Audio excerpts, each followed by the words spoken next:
Today I'd like to talk just a bit about actress Susan Oliver. This isn't one of those whatever happened to videos that I do from time to time because Susan has left us. Sadly, she passed away in 1990 after a valiant battle with colorectal cancer. Instead, this is the story of an earlier battle, and it certainly is an impressive one. But before I go on, let me talk ever so briefly about my memories of Susan's career. There are a couple of highlights that I've just got to mention. The first time I ever saw Susan in anything was on Star Trek, the original series, a two-part episode called The Menagerie that recycled portions of the original Star Trek pilot. In that first pilot, Captain James Tiberius Kirk was nowhere to be found. Instead, there was a different captain. Captain Christopher Pike was his name, and we've seen him in various incarnations since that time. In the original Trek, Pike was played by actor Jeffrey Hunter, and Susan Oliver, well, I don't want to give too much away of the plot behind this excellent story. Let's just say she excels at being stunningly beautiful, which is also exactly what she did when she guest starred on an episode of The Andy Griffith Show titled Prisoner of Love. In it, Susan's character works her womanly charms on both Deputy Fife as well as Sheriff Andy. Her appearance on The Andy Griffith Show actually predates her appearance on Trek, but I'm sharing my memories in the order of which I saw her. In both of these appearances, Susan is absolutely mesmerizing and exudes a star quality that you would think would have given her greater fame, taken her to greater heights. But most of you know that didn't happen. In fact, Susan only ever was top billed in one motion picture. And that was her very first film, a movie called The Green-Eyed Blonde. This was one of those movies that was designed to both educate and titillate, although truthfully, most of these films did neither. I can't speak to the quality of this particular movie as I've not seen it. It's on my list, but the list is getting pretty darn long at this point. So anyway, this brings us to the point of this video. It was only a couple years after making The Green-Eyed Blonde that Susan found herself as a passenger on a flight from Paris to New York City. The plane that she was a passenger on encountered difficulties that caused it to suddenly and rapidly drop from 35,000 to 6,000 feet.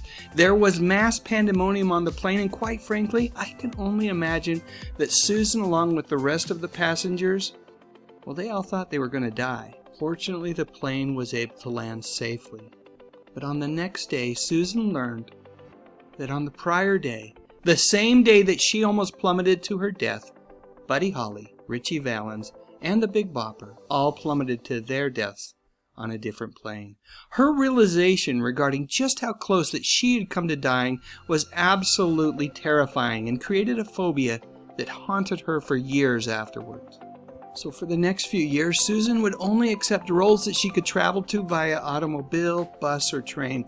And because of that, most of the roles that Susan took, well, they were on various TV series from that era. Shows like Wagon Train, The Deputy, and Rawhide are just a few that immediately come to mind.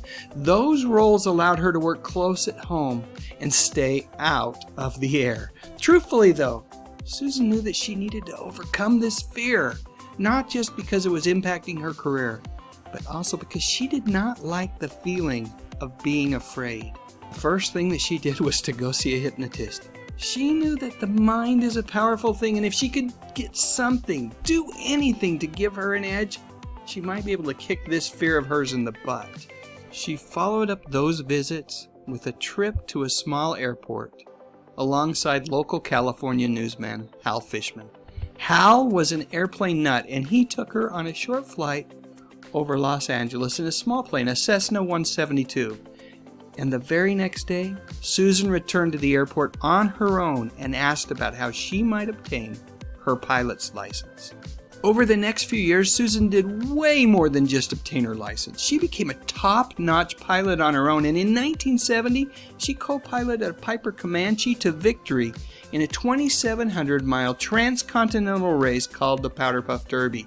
That victory, along with other achievements, resulted in Susan being named Pilot of the Year. Susan wrote about many of her adventures in a book called Odyssey. It's out of print now, but you still might be able to find a copy at your local library or maybe even a thrift store. Or you can pay way too much for a used copy on Amazon, but I can't really recommend that. What I can recommend is a documentary about Susan called The Green Girl. This image is again from her appearance on Star Trek, and many of us recognize it from the numerous photos that would appear behind the credits at the end of each episode.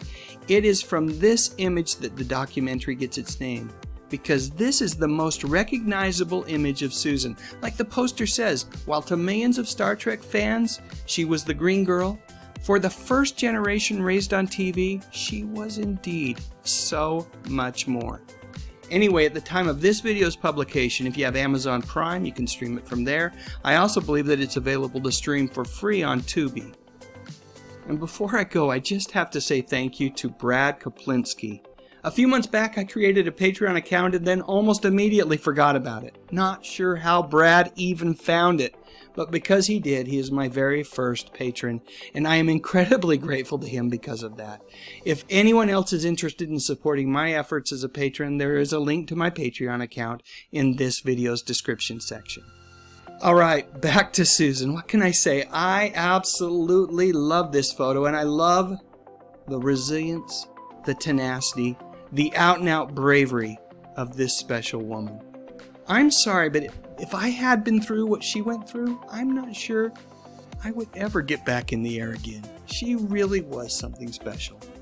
Now it's your turn. Please share your memories in the comments section, and while you're at it, I'd love a thumbs up if you enjoyed this video, and I would be absolutely honored if you would consider subscribing to my channel. I talk about music, movies, and television, mostly from the 50s, 60s, 70s, and 80s. You know, the good stuff. But most importantly, as always, thank you so much for watching.